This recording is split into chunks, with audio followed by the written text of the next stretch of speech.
So today we're transforming 12 picture frames that I've picked up at the thrift store and giving them each a really cool, high-end, unique look for a fraction of the cost. Do you love the look of those really cool, unique picture frames that you see in high-end stores?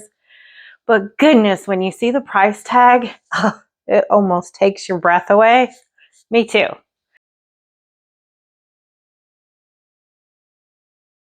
All right, y'all. The first frame we're working on today is one that was inspired by a frame that I saw at Williams and Sonoma, priced at $105.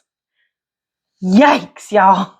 Whoa. I thought if I got out my air dry clay, I could make something that looks quite similar, maybe even nicer.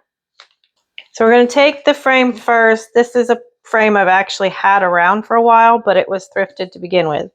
And what we're going to want to do is take it apart. These were my boys when they were babies, and now they have babies. Oh my gosh, I'm getting old. And we're just going to set this aside for now because we're not going to need that. And we're going to give everything a good clean.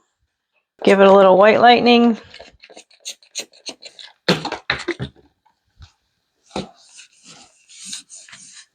We're going to do this with all the frames, but I'm not going to bore you with this process with each individual frame. Rinse off the residue from the cleaner. So we'll set that aside and start to roll out our clay. So I'm just making it flat first and then I just roll it out. I am doing it about the thickness of a popsicle stick. I'm using that as kind of the weight. That's for the bottom layer. Oh, I'm sorry. I'm letting the design out there a little too quickly. But I did a scallopy kind of cut along the edge and I'm thinning it out towards the edge as well so that it will ruffle really nicely. And then placing it onto the frame and really pushing it into all of the grooves and whatnot of the frame so it takes the actual shape. Then cut the corners so that we can then butt up the next row and clean off any excess to make sure it doesn't go in where the glass will go. We'll continue that all the way around the entire frame.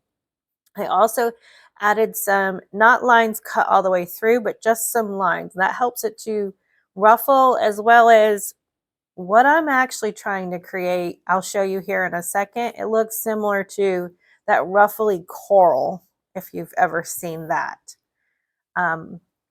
So we want to just ruffle that edge with, by pinching it and by using that round dowel-like stick, really helps to create that ruffle around the edge. So here's the second layer. This one, I am putting the lines in first. That, again, that just helps to create that ruffle. But that's the inspiration that I'm looking at, that I saw in a boutique down in the Keys. And I just fell in love with it. So I thought that's something I really could recreate. So that's why I'm ruffling that second layer a lot more, like really getting the gathers in there. And then placing them around the entire frame, even if you have to overlap in certain sections. And again, just making sure everything gets cleaned up along that inside edge where the glass is going to go and your picture is going to go.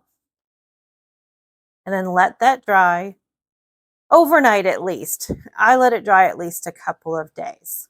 And now it's ready for some paint. I started with a white color first. Like I said, I was trying to replicate kind of that coral look, which is a white with like a pink down in the center. So that's what I'm trying to recreate. I know the inspiration picture I just showed you was gold, but I think with this one, I think it's going to work better with the overall frames than if I did it gold. You will see gold in another frame though later on. I promise.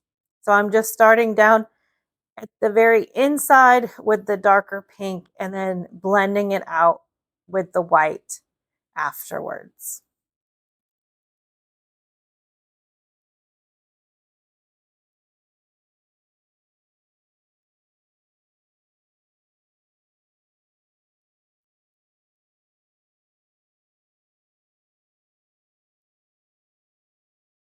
And then I thought for just a little extra pizzazz, I would put a little gold rub and buff along the outer edge, just to add that little bit of glitz and glimmer, I guess you could say. And there it is. So I still felt it was a little flat, so I took it outside and I gave it a coat of clear coat gloss, and that really gave it that shine that I think is absolutely beautiful.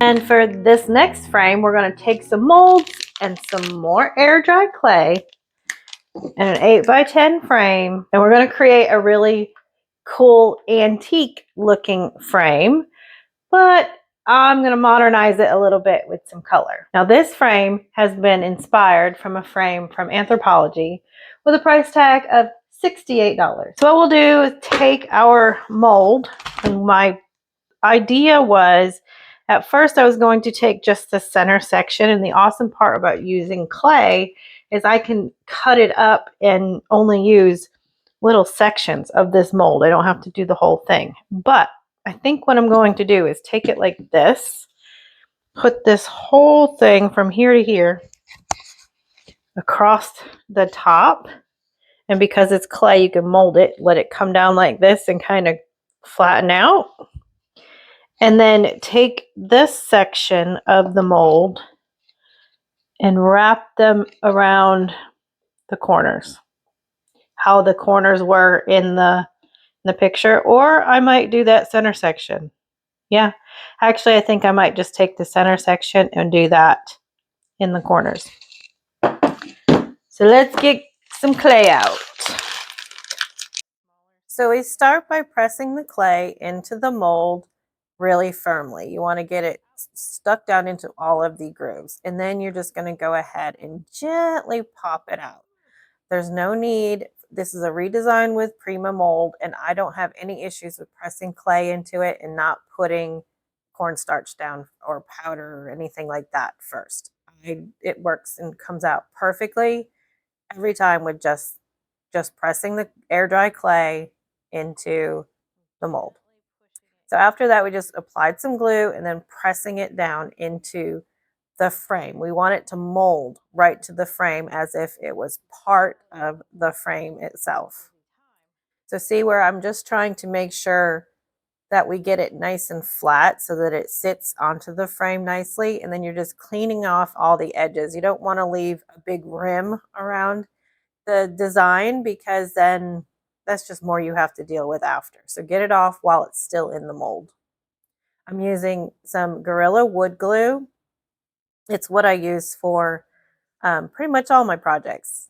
It works great to fasten these molds right to it. Now the top piece is going to be that full design, and I'll put the link in the description of this mold so that you have an idea of what it looks like.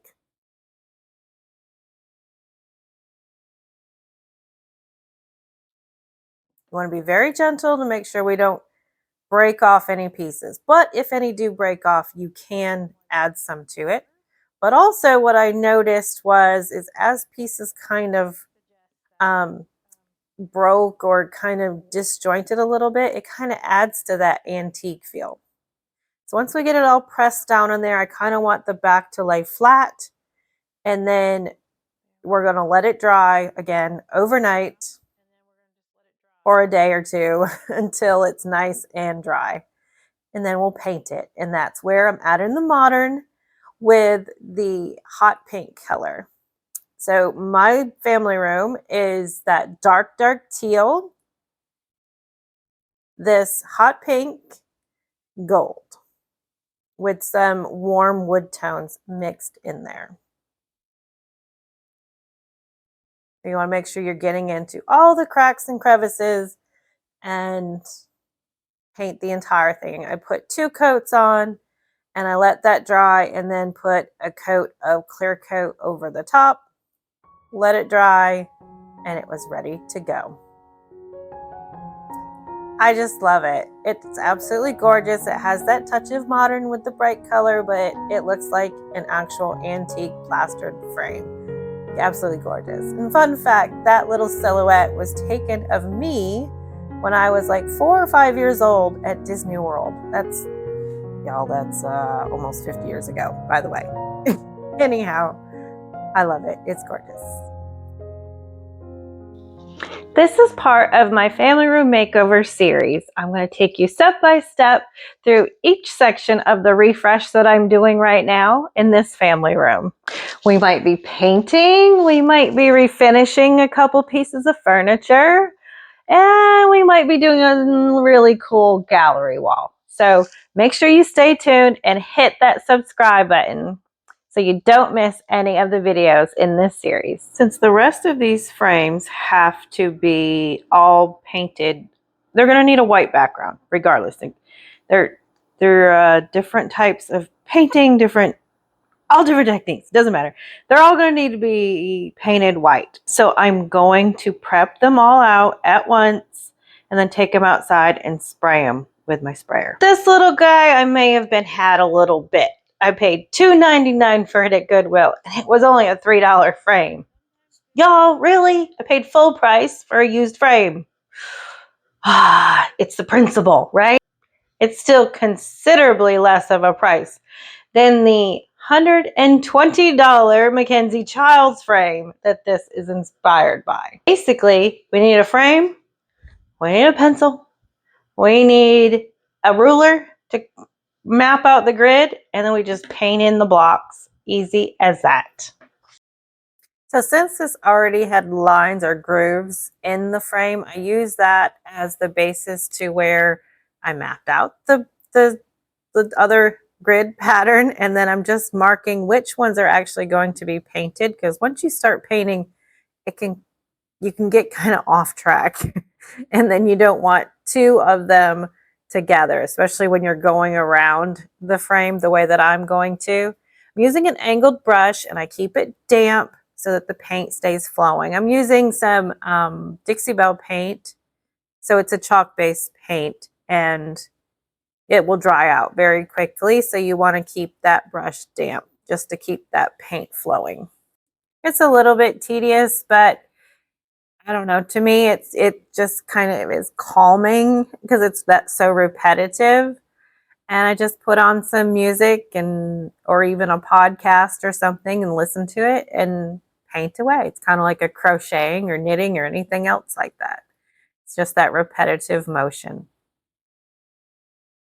I'm also thinking maybe it'll help me with my memory and Alzheimer's too, because it's keeping my brain active. At least that's what I'm telling myself. Now, Mackenzie Childs always has these little shadows in each one of their blocks, so that's what I'm doing. I just added some of this brighter pink on the very edge of the brush, a very wet, damp brush, and creating that shadow in each one of the squares. And then I take a deep teal to create a band all the way around the outside, and it just gives it a nice clean look. And here it is. Let it dry, and it's ready to go.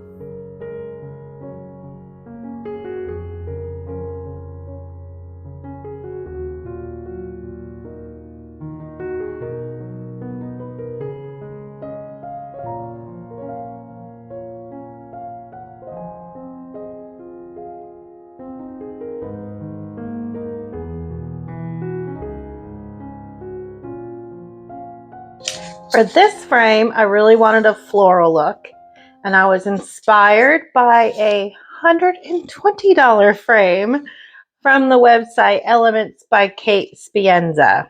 So I think we could do much better than that, right? For just a few cents, really. I've had packs of napkins. I picked them up, wherever, they're on clearance, or Home Goods is a good place, TJ Maxx, Marshalls. We used to have a place called Tuesday Morning here, but, maybe one of your department stores that's a little higher end, check out their napkins. They're usually decently priced, and you can pick up some really pretty ones. So these are ones that I picked up a while ago, and I wanted to use this scallop every time I've used them, but I've never had the application to be able to do so. So I think on this one, it's going to work out. I'm thinking we're going to take that scallop and run it right along the edge like that.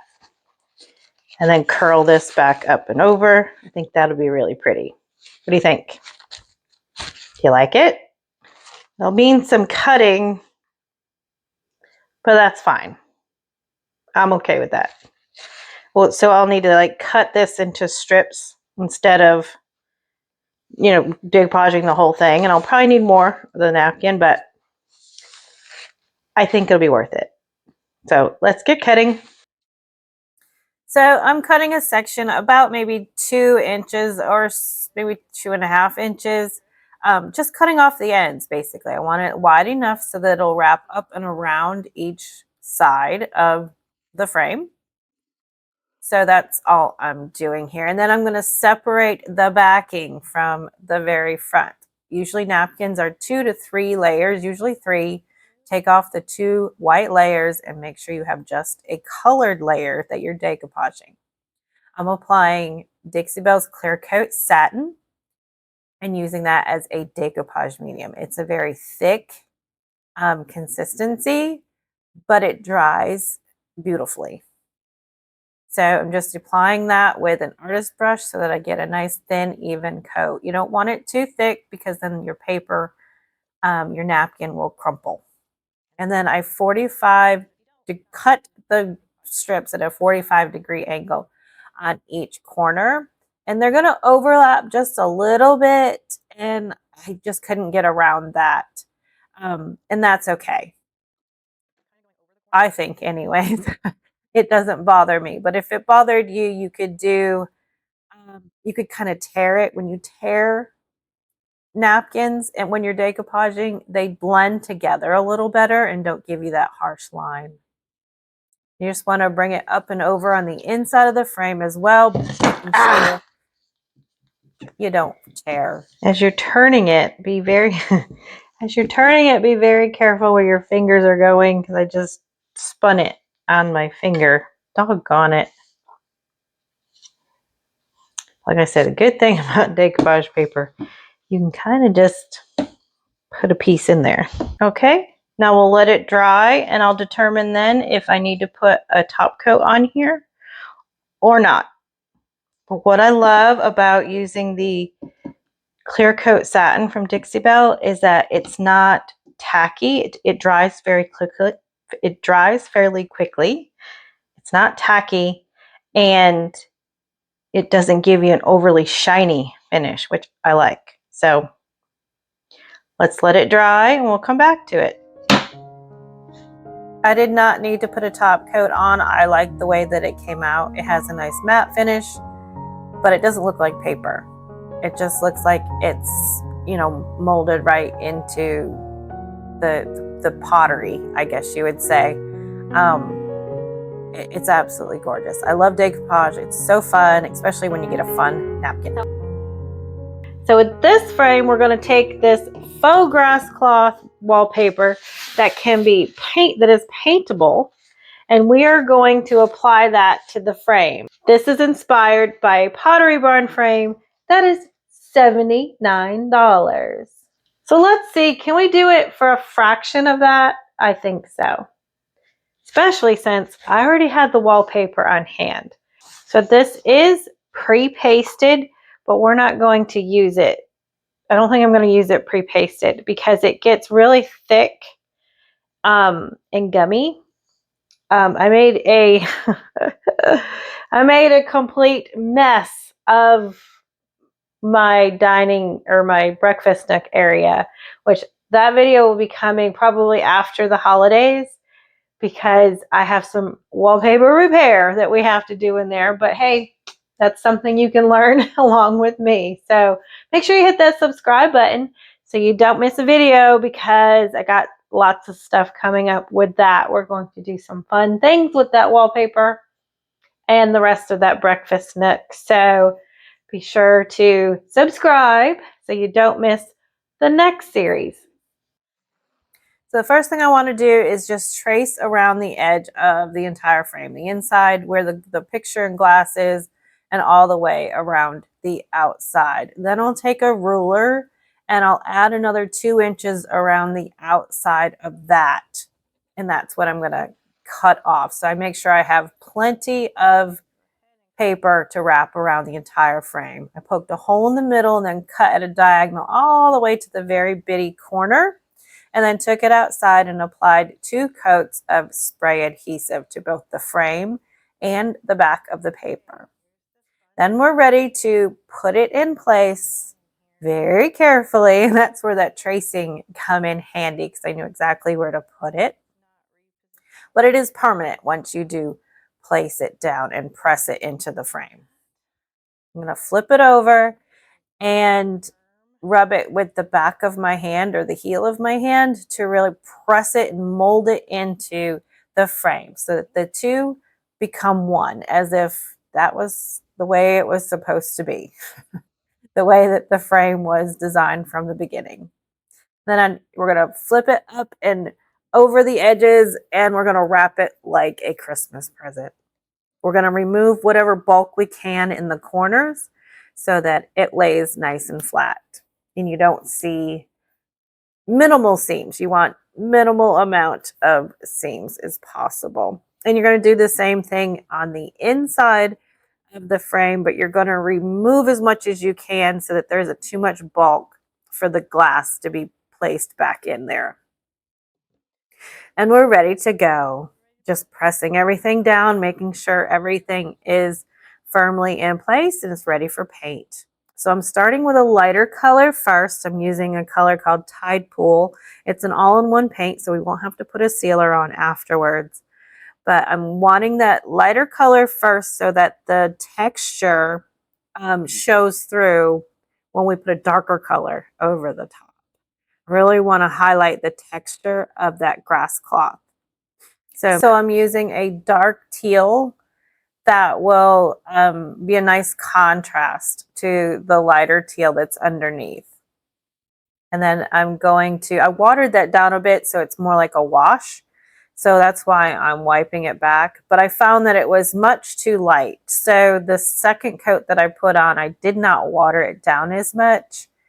And then I go ahead and wipe it back the same way. I want that texture to really show up. So that's why I'm wiping it back, so that lighter color just peeks through ever so slightly. And there she is. It's beautiful, elegant, and sophisticated.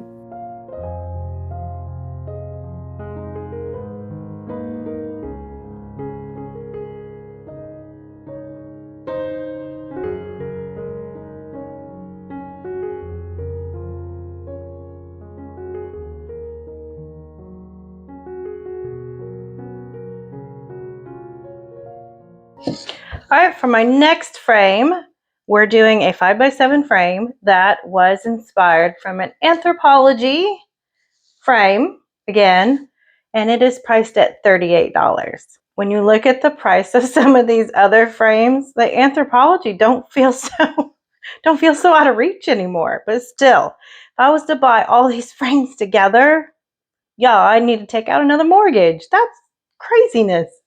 So let's get going.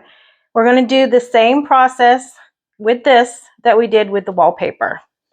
So remember I told you I took a whole bunch out. I took a whole bunch of frames out and I gave them all a coat. So they've all got a coat of white. And I gave this one a coat of white just in case the fabric was a little bit transparent, that it showed white underneath and not the brown. So we're just going to cut this out with enough to come up over the edge.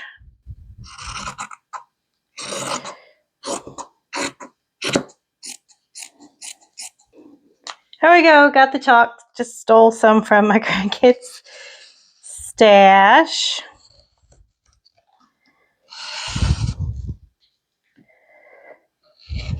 Probably should have marked on the back of the fabric, but it's chalk. It'll come right out.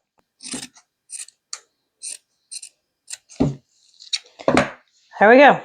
We've got this all ready. We'll take it out and spray it. But first, let me show you the funny thing that I found. Y'all, look at this. This is not too funny. When I saw these, I said, oh my God, that takes me back to the 80s. And I said, I think I had one. I know we made those frames. I wonder. And I was like, I think I saw one in, when my mom passed away, we got all the pictures and we're going through them and whatnot. And yeah, found this one. Look at that. How you like that perm, yeah? So very similar to the wallpaper. I actually did it at the same time, but you're going to spray 2 coats of spray adhesive on the back of the fabric as well as on the front of the frame. And then again, place it down and press it firmly all the way around the frame. And you want to really press firmly. This actually had grooves in the, the molding of the frame, which I thought really was awesome with the fabric. So you want to make sure you're just pressing everything in there really nicely and getting into all of the grooves. We want the fabric to mold to the frame. Just remember that. And then you're going to come up and around, and again, we're going to wrap it like a Christmas present. And then cut off any bulk that might be left over.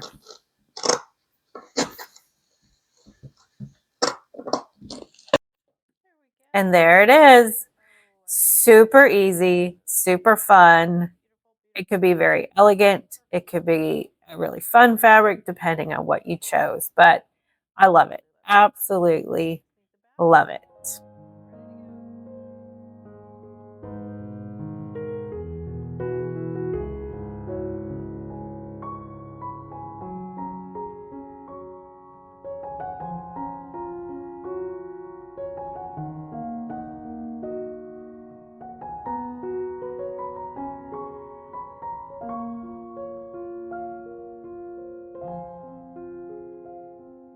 With a little bit of paint and some painter's tape, we're going to stripe this picture frame that's inspired by a $28 Anthropologie frame.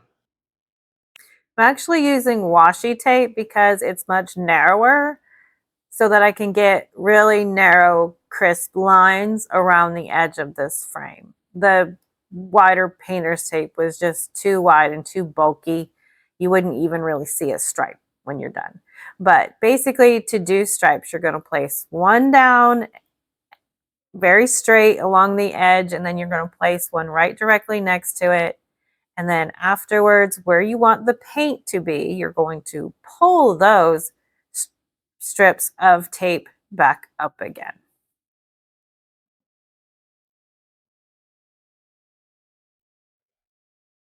Then I took a razor blade to clean each one of the intersecting corners so that, because we're creating a box all the way around this entire frame and we're ready for paint. So with striping again, you paint, the first coat of paint is going to be the color that's underneath.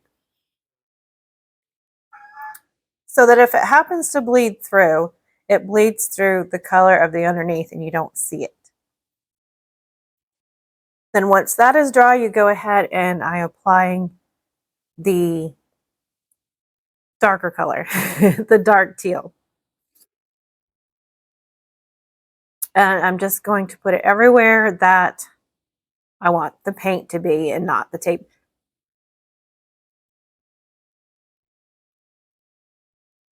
We're going to apply 2 coats of that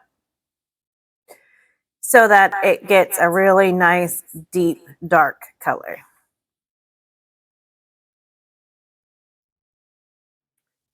I saw these frames at that little boutique that I saw the coral one as well. Now they were like $60 or more there. But now once you reveal the underneath, when you pull the tape, it is so satisfying. Just be really careful that you don't get any blue paint where there's white paint, if you know what I mean. So let it dry a little bit, but I wouldn't let it fully dry. So that's where it gets a little tricky. And there it is. It's absolutely beautiful. Again, elegant and chic and perfect in the amount, the gallery and well, you'll see what I'm going to be doing with them in a little bit. And that's another picture of me when I'm little. And they're not all going to be pictures of me. I'm going to replace them with my grandkids, but I'm just trying to keep their faces off the internet right at the moment. All right, do you think I can take this $2.99 frame and some gorgeous scallop shells and turn it into a frame that I saw in a little boutique in the Keys? It was a Tuckernuck frame that was valued at $81. Y'all, really? I mean, we just picked these up along the beach. Picked the frame up at Goodwill. What? With a little glue, I think we can make something gorgeous happen. So I started off by painting the entire frame in a tan color. I think this is the color cobblestone, if I remember correctly. I just wanted a nice natural undertone for the shells to lay on, just like, they're in the sand. Once that is dry, I placed all the shells down where I wanted them to be, and now I'm just carefully taking them off to hopefully remember where they were before. But now we're going to start the gluing process. So I'm using a combination of E6000 and hot glue. So I put the E6000 down there for the durability of it, but the hot glue is so that it holds it in place until that E6000 dries completely. And so I just need a little dab of the hot glue so that, just like I said, it just holds it in place while it's drying. So the E6000 takes several hours to dry. So we're just going to do that with each one of those shells, putting them where you want them. You want to just make sure you're not getting them going on the inside. You don't want to cover up your picture. And I tried to keep, more of the bigger shells towards the bottom and then went up smaller. Like I said, I tried, but it didn't 100% work out that way. I was just trying to make sure I'm covering all of the frame and really layering the shells. Now you'll notice my shells are much different color. And they're all very much a different color because I didn't, have thousands and thousands and thousands of shells to pick through to make sure that I get all very relative color, and I didn't bleach them. So I'm going to fix that in just a second, because what I noticed is that it was getting really, really gray, and I don't have gray tones in my house. So as you can see, these are gray and the rest are not. That's because I already corrected the problem in the other side, just to give them a little more uniformity. So I dry brushed a white on first, just hitting the high points of each one of those shells. So there is some naturalness coming through, but in the end, they won't look completely natural. But that's okay. We just want things to be cohesive with the other frames. So I'm using that Tide Pool again over top of the white to add just a little bit of color.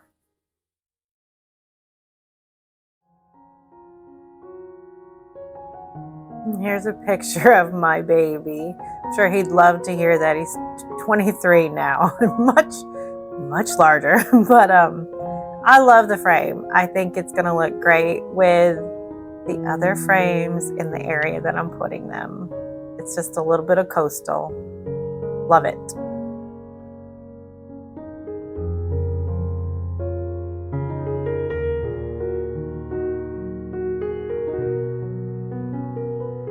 All right, now this guy was inspired by a few different things. I recently took a trip to Key West, and when you're flying into the Key West airport, the water that you see from the airplane is absolutely breathtaking.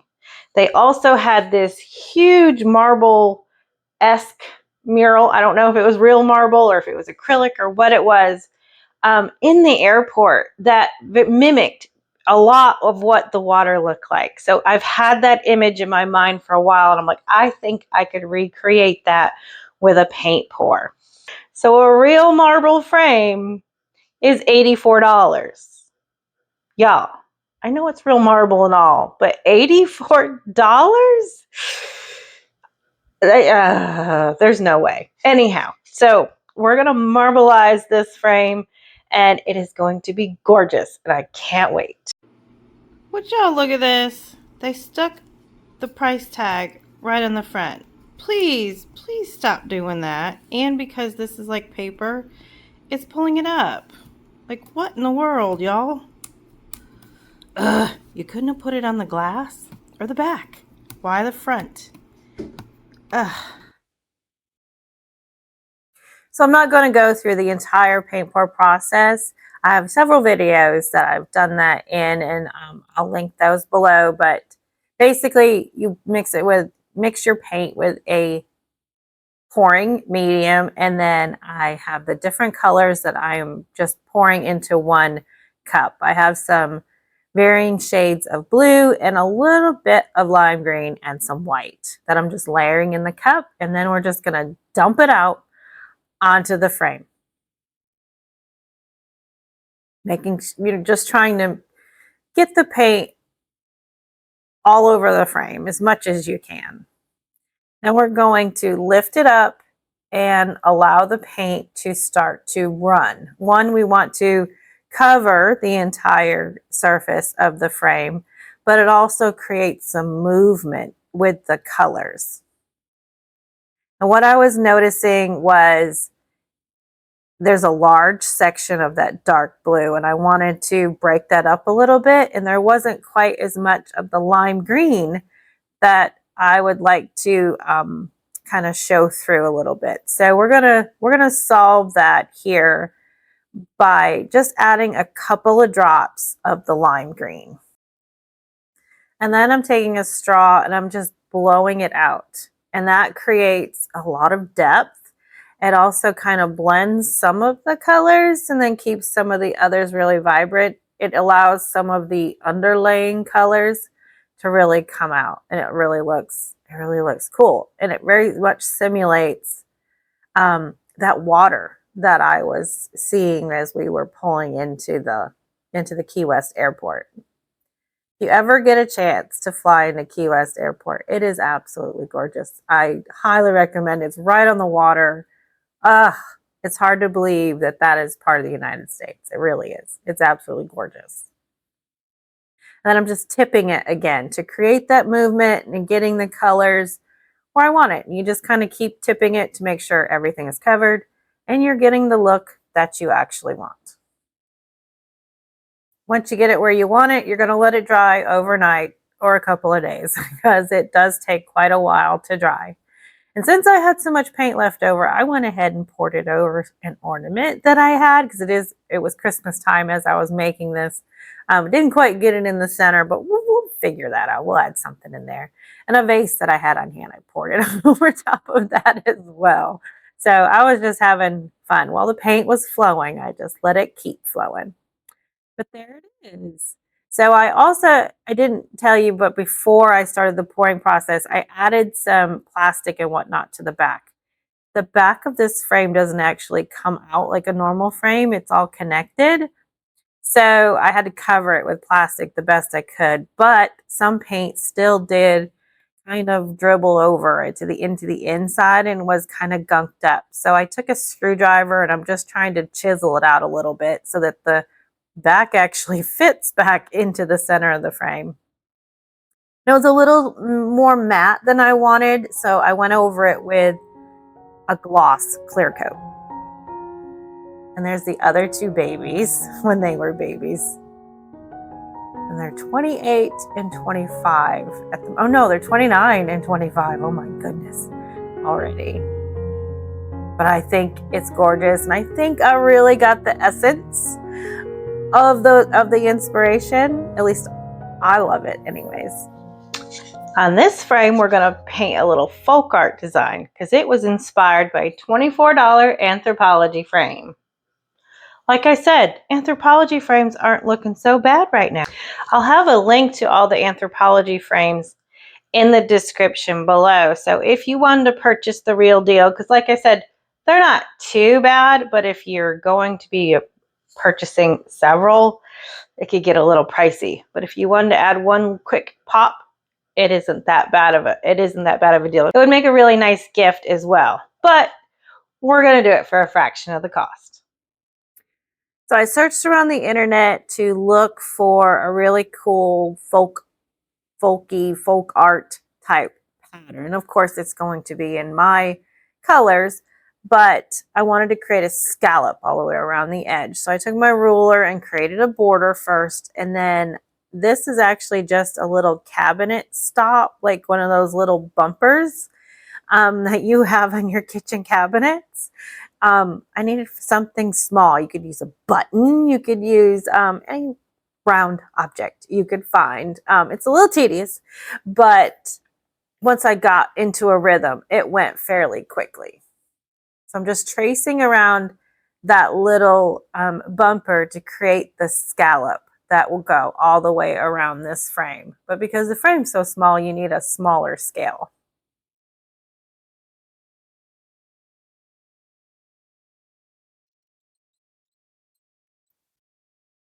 And you'll notice I had a lot of supervision. So I made sure that this project came out just right. He seemed to be very needy at that particular moment. It's called, I guess, orange cat life or something. They are, when they want attention, they want all the attention. So I started with like a daisy pattern in the middle, and then just created some viney leaves that went out from there. Added some like tulips in the corner. And like I said, I just looked on the internet, picked out pieces that I liked, and kind of put them all together.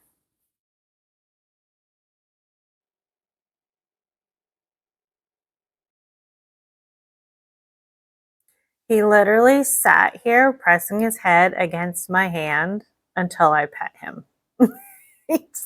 He is relentless when he wants attention. From there, we'll start adding some color. So I am painting the scallop in the hot pink color. And then the flowers, I'm adding the varying shades of teals and pinks and gold. So I'm just using that same little angled brush to delicately paint in all of those scallops. Like I said, it's therapeutic for me. It can be a little tedious, but I really enjoy it. And then I added the dark teal to the inner rim to really, really get the rest of the colors to really stand out. So that high contrast, I really loved it. It cleaned everything up a lot as well.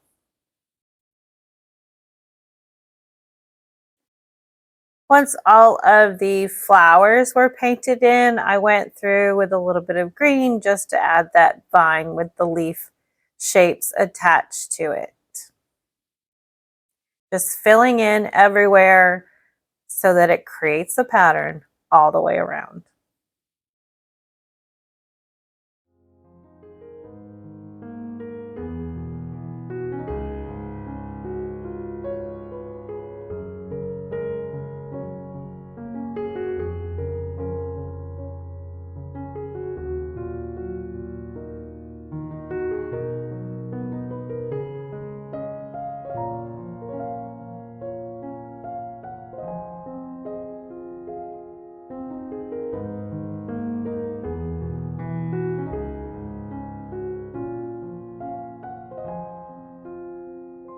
When I saw these scallop trim pieces at Hobby Lobby, I knew there was going to be many things that I wanted to do with this. And I've been wanting to make a scallop frame for quite some time. So this frame is inspired by an Addison Ross frame that is priced at $82. And it has a lacquered finish, which we could go that way with a really nice high gloss, or I have a couple other ideas up my sleeve. So first, let's go ahead and cut the pieces so that we can put it all the way around the frame. I'm a little frustrated. This scallop is not going on there perfectly is the issue. So when it comes to the corners is where I'm having the problem. So if I lay it on top, Or if I put it underneath, which I'm kind of veering towards putting it underneath. Because on top, then there's this like, you know, strange cutoff, and it looks like I just added piece of trim on there, right? So versus this, it looks more like it's supposed to be part of the frame. The issue is the scallops don't come exactly where they need to be. You see what I'm saying? So, wait, I don't know. My brain is hurting, literally hurting. So when it comes like this, scratch that. I wasn't figuring on things correctly. It won't be perfect. You know what? But I'm okay with that because I'm like, told you my brain is like hurting right now from trying to figure this out. Because it has to butt up like that, and then the frame would go on top like this. We're gonna make it work. We're gonna make it work. It's like I said, it's not gonna be perfect. Goodness gravy, I don't know exactly what to do. I gotta think about this one. I'm just gonna have to cut a piece of the trim and see, just even if it's wrong, just cut it. All right, let me get the snips and we'll cut this. Maybe that'll work. Oh yeah.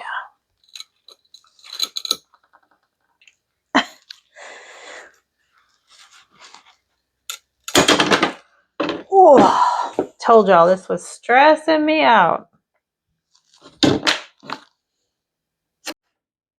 So once I cut a few pieces, trimmed a few pieces down a little more, sanded a few corners to make sure we have rounded edges, I think I finally got it to where it looks right, or at least somewhat right.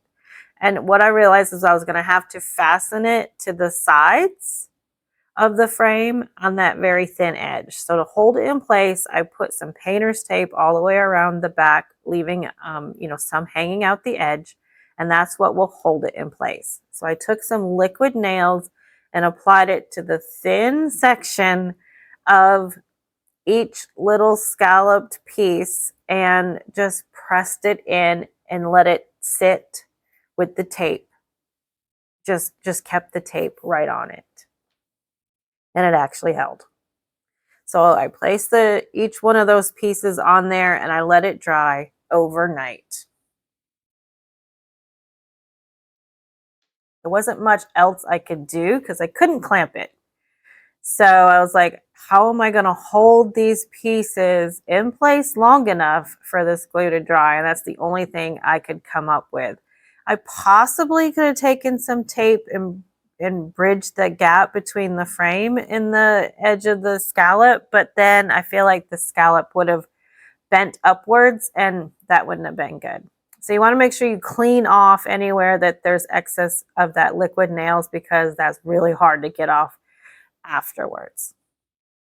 After all the back and forth and ins and outs, I decided after this dried, I was just going to do a simple finish. So I grabbed a can of hot pink spray paint when I was at Walmart, and I just decided to spray it. I actually liked the finish really nicely, and it's a beautiful color as well. I put on one coat, sanded the wood a little bit, and then applied another coat.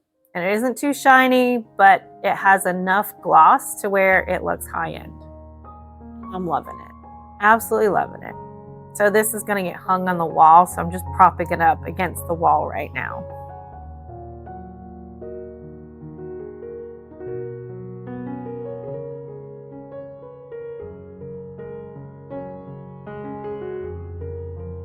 We're getting our clay back out. And we're going to transform this frame here. I've already started. We're going to do a little faux bamboo look.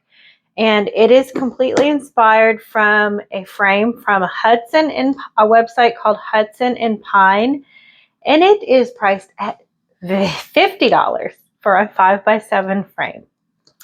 So I've done faux bamboo before, but I used a silicone trim. It's like a peel and stick trim, and then added the grooves or the what are the sections that bump together on a bamboo? The rings, there we go. The rings of the bamboo. I did it differently with some wood putty and a squeegee with little holes cut in it. And if you want to see that video, I have a couple videos where I did that process. But with this one, we're doing it all clay. So I've got one section already started. So I'm going to bring the camera in closer so you can see what I'm actually doing. So I just rolled this out just like you did when you were in elementary school. And we're going to put a little glue on here. I put way too much glue on the other piece and it oozed out all over the place. So that's why that one looks yellow. This one's oozing out a little bit too. But now we're just going to press it down and meld it right into the frame itself. Now I could have done it to where like this was one big rounded piece, but it was going to be so big and bulky. I didn't like the looks of that. I like, you know, this is such a little frame. I didn't want that big bulky look to it.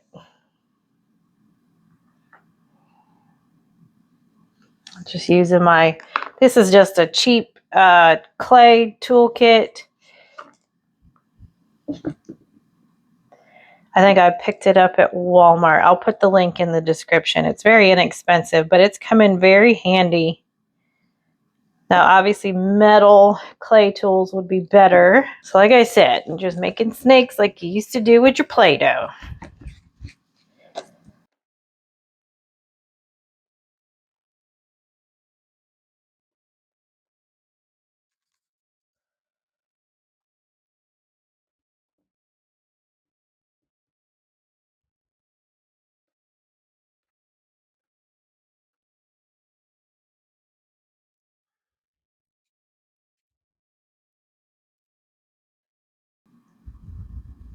Put one right here in the center. This little knife tool and just kind of smush. You want you don't want an abrupt line. And these are actually a little too abrupt, so we'll just smooth them out a little bit. I'm actually going to wet this just a little bit so it doesn't get so rough. Take this one and I'm going to just crease a line right down the middle of that. There we go. Okay, and then we let it dry. After it dried for 2 days, I went ahead and coated it all with a coat of some hot paint. You could use red, purple works well, but it's a good base for the gold that I'm putting over the top. It really helps the gold to be very vibrant and enhanced. So I'm using Gold Rub and Buff, and it's a combination of antique gold and gold leaf. I love that color combo. It's not too brassy. The gold leaf by itself is a little too brassy, and the antique gold is a little too, well, antique-y. So I love the combo together. And you're just going to rub that over the entire thing and then just buff it out a little bit afterwards. And look at my grandma when she was like 17 years old. She was a cutie. She was just under 5 foot tall. So she was a cute little thing. I hope you have enjoyed this video and are thinking about some of the frames you have that you might want to give a makeover to, or maybe some that you've seen at the thrift store that you know you could do something special with.